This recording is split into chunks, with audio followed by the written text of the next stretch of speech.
Since the election went bad, everyone's a little wild. The PM didn't get his majority, can't form a government, so the state looks weak. All the old deals are breaking down.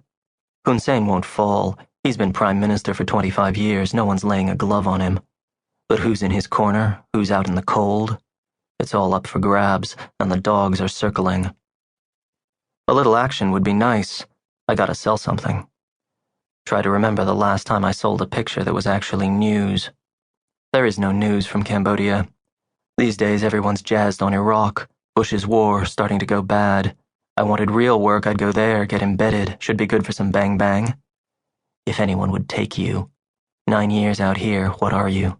Not much better than those empty fuckers hanging around the riverside, calling themselves journos as they shoot portraits of their hooker girlfriends and blag for gear. Another ghost whose luck ran out a long time ago. Stop! There's stuff I'm not allowed to think about.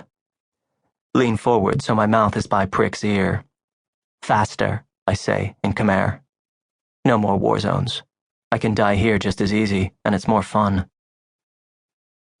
The address Q gave is in the middle of Phnom Penh, off a main road near the university. The streets are still dirt, but there's more road than pothole. New apartments, villas with lawns for well-off businessmen and foreigners. Not the place you'd expect a drug bust. I lean forward again as we turn onto the side street. Slow down. Prick nods and eases off the gas. For a minute we're coasting as I scan the silent houses. Uneasy. It's more than the Square John neighborhood. Something else is making me nervous. A hint of warning in the air. In the distance I hear the crackle of a megaphone, shouted orders I can't make out. We turn the corner, still cruising slow, and I see the scene up ahead. Beat-up cop cars lining the street, headlights picking out a house in the middle of the next block. More shouting from that bullhorn. Now the feeling hits me full on.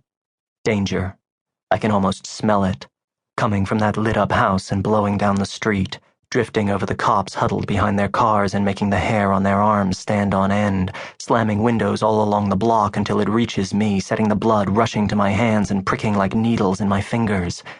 It's the smell of nerves on edge, of tempers frayed, of drawn knives and fear and things about to go very bad.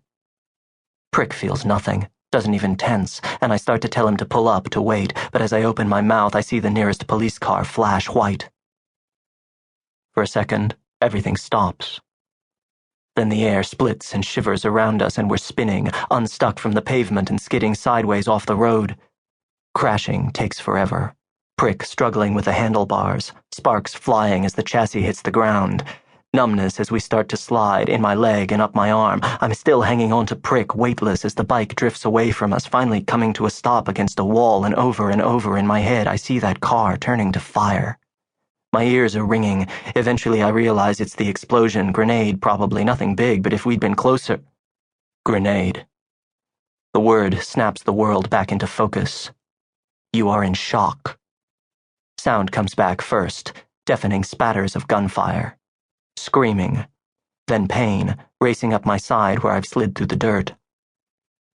Prick's a few feet away, up on one elbow, staring at the flaming wreckage of the police car. I grab his arm. Move, now! We drag ourselves off the street, behind the corner of the villa we've crashed into. I run my hands over him, checking for wounds, for bones out of joint. His left side is a mess of scratches and blood, but I don't see anything permanent.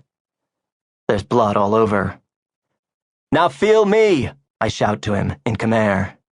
His lips move, but I'm having trouble hearing him. See if I'm hit! I could be bleeding to death and not even know it.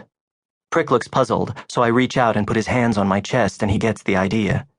Pain shoots through me as he touches my left arm, and his hand comes away red and shiny. He grabs again, harder, and the world goes dark at the edges. You okay? He shouts. Just skin! My arm is a raw, red thing, but the camera looks all right. I take a test shot.